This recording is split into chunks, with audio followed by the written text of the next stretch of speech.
आज हम एक अद्भुत कथा में प्रवेश करने जा रहे हैं, जिसमें अटूट भक्ति, दिव्य हस्तक्षेप और समर्पण की शक्ति को दिखाया गया है। यह कहानी है राजा अम्बरीश की, जो भगवान विष्णु के परम भक्त थे। उनकी भक्ति इतनी सशक्त थी कि उनके और ऋषि दुर्वासा के बीच एक तीव्र टकराव हुआ। इस कथा के माध्यम से हम देखेंगे कि कैसे भक्ति का गर्व पर विजय होती है और भगवान विष्णु अपने सच्चे भक्तों की रक्षा करते हैं। तो चलिए प्राचीन भारत के समय में चलते हैं, जहां राजा अम्बरीश का राज्य समृद्धि, धर्म और न्याय का प्रतीक था।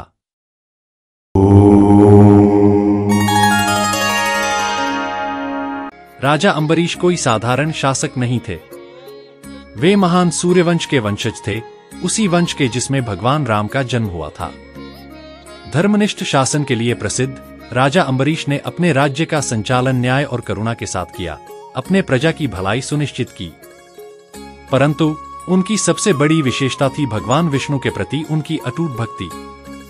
उनकी भक्ति केवल रीति रिवाजों तक सीमित नहीं थी, यह उनके हृदय से निकला सच्चा समर्पण था।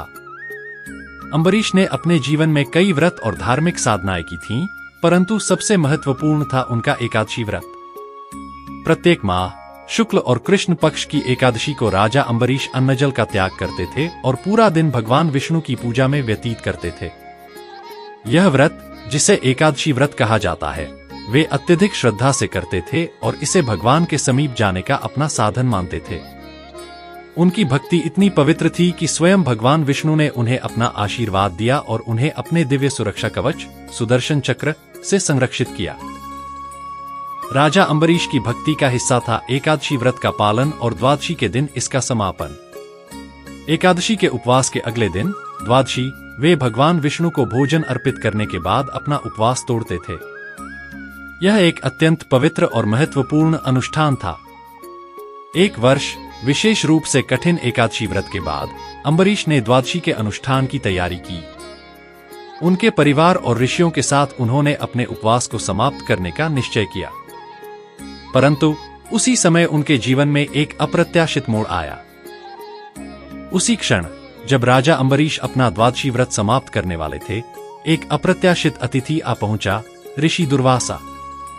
अब दुर्वासा कोई साधारण ऋषि नहीं थे। वे अपनी असीम आध्यात्मिक शक्ति और अत्यंत क्रोधी स्वभाव के लिए प्रसिद्ध थे। देवता और राजा तक उनसे भयभीत रहते थे, क्योंकि उनके क्रोध का परिणाम बहुत भयंकर हो सकता था। ऋषि को आते देख राजा अम्बरीश तुरंत उठे और विनम्रता से उनका स्वागत किया। वे ऋषि दुर्वासा को सर्वोच्च सम्मान देने लगे, जैसा कि एक महान अतिथि के लिए किया जाता है। परंपरा के अनुसार राजा अम्बरीश ने उन्हें भोजन का निमंत्रण दिया और उपवास समाप्त करने से पहले उन्हें भोजन में सम्मिलित होने का आग्रह किया। दुर्वासा ऋषि ने निमंत्रण स्वीकार किया, लेकिन भोजन करने से पहले नदी में स्नान करने की इच्छा व्यक्त की।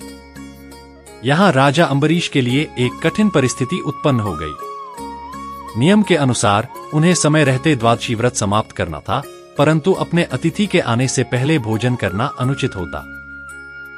राजा अम्बरीश ने अपने दरबार के ऋषियों से परामर्श किया। विचार विमर्श के बाद उन्होंने एक समाधान निकाला।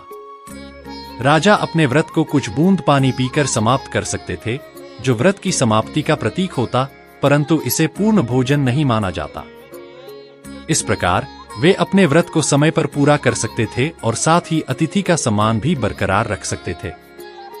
राजा अम्बरीश ने भारी मन से कुछ बूंद पानी पीकर अपना व्रत समाप्त किया, लेकिन उन्हें इस बात का अंदाजा नहीं था कि यह छोटा सा कार्य एक दिव्य संघर्ष का कारण बनेगा। जब दुर्वासा ऋषि नदी से लौटे और देखा कि राजा अम्बरीश ने पहले ही व्रत समाप्त कर लिया है, भले ही वह सिर्फ पानी पीकर ही क्यों न हो, तो उनका क्रोध आसमान छू गया। उनकी आंखें क्रोध से जल उठीं और उनकी आवाज गर्जने लगी। अम्बरीश, तुमने मेरा अपमान किया है, दुर्वासा गरजे। तुमने मुझे भोजन का निमंत्रण दिया और फिर मेरे लौटने से पहले ही उपवास समाप्त कर लिया। तुम्हारा यह घमंड अब दंडित होगा। ऋषि दुर्वासा का क्रोध तीव्र था।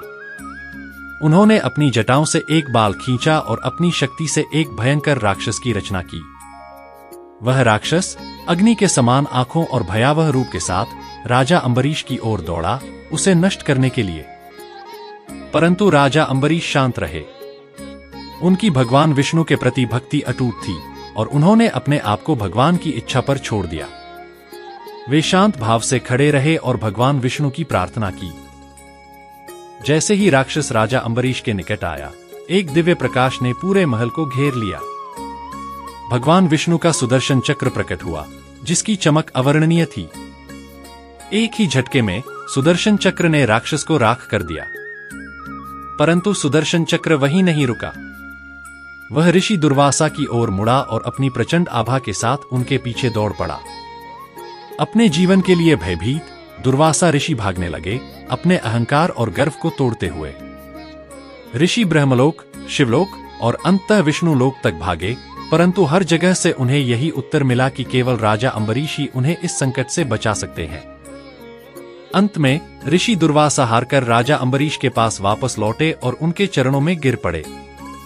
उनका अहंकार पूरी तरह से नष्ट हो चुका था और वे अब समझ चुके थे कि सच्ची भक्ति का बल क्या होता है। उन्होंने राजा से माफी मांगी।